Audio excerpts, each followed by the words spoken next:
Hi everybody, welcome to my channel. I'm Todd Banner. Well, today let's talk about photography contests. Are they worth it? Should you enter one? Really, I'm not going to tell you what you should do. That's completely up to you.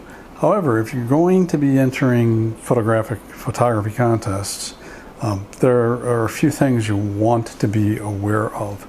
Now, I've entered contests in the past. In fact, one was the Cook County Forest Preserve District, and this image won honorable mention. That's about the only time I've ever actually won a photo contest.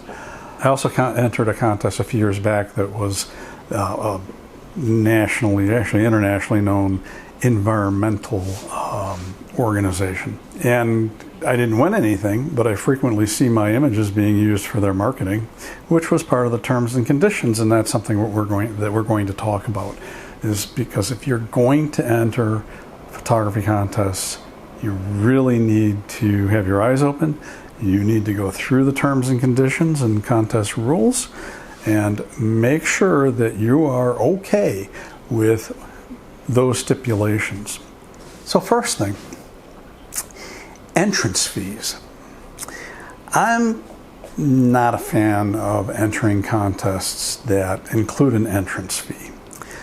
I think the question you have to ask yourself is the organization that is putting on this contest, are they interested in the photography end, or is it more about making money? I see these things a lot. I think they're aimed at inexperienced photographers. Hey, enter this, and you have to pay a fee, and it's probably a per image fee. So again, that's a personal decision. I shy away from those. I just don't enter them. In fact, I've stopped entering photography contests, but that's, again, personal decision. Next is, and this goes into reading terms and conditions thoroughly and making sure that there isn't a copyright grab in this contest. And I think this used to be more common than it is now, but it used to be fairly frequently you'd see terms and conditions, one of the rules in there saying that by entering the contest, you are granting copyright. You are giving your copyright to the contest organizer. The reason I don't think it's as common now is that people are really aware of this, and when somebody tries it, they get, the internet mob descends on them, and they get some really pretty bad publicity. So I think most organizations don't do that. However, and we'll get to it, there's other things that allow them to go ahead and use your images, as I have already mentioned with a contest that I entered. So that brings us to the next point. Granting a perpetual royalty-free license, and this is very common. When you enter a contest, most contest terms and conditions state that you are granting a royalty-free license in perpetuity to the contest organizer. That's why I see my images showing up in marketing materials for this particular environmental organization, which is fine because I actually support what they're doing. The question you need to ask yourself is, does this affect the value of this image? Or if you're doing stock photography, which, by the way, for stock photography, my stock income has steadily declined, so I'm really not doing much of that anymore.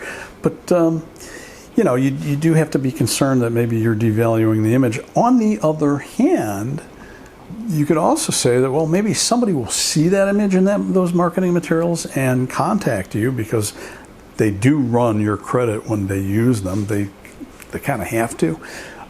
So somebody might see an image and think, hey, that's a great image, we'd like to use it for XYZ, and contact you, and you get to negotiate a use fee. That's a double-sided coin there. And the last point I want to bring up, and it goes kind of hand in hand with that perpetual royalty-free license, is are there corporate sponsors to this photography contest? And if so, are they getting a royalty-free license in perpetuity?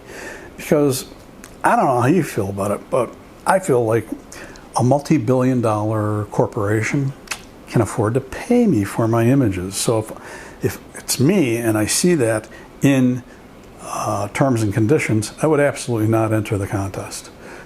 Because why?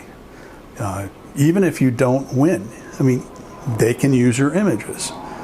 There's probably more things to be aware of with photography contests. Those are the top ones that I could think of. If you have any others that you want to mention, please leave them in the comments below. If you have any stories about entering a contest, good or bad, put those down in the comments as well. If this was useful to you, please bop that like button. It's a big help to me, and subscribers are always welcome. I'm Todd Banner. I will see you next time.